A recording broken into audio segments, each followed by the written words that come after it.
If you're coming from Windows, the lack of cut and paste on Mac might confuse you at first.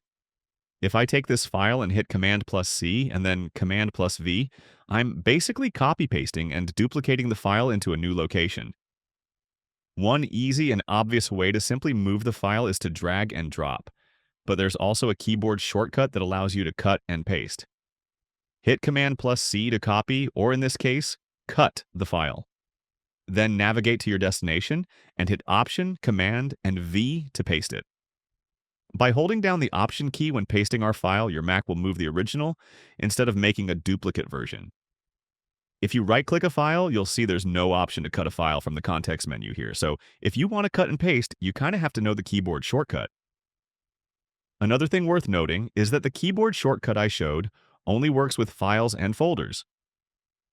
If you want to cut and paste text, you'll use Command plus X to cut, and the same old Command plus V to paste.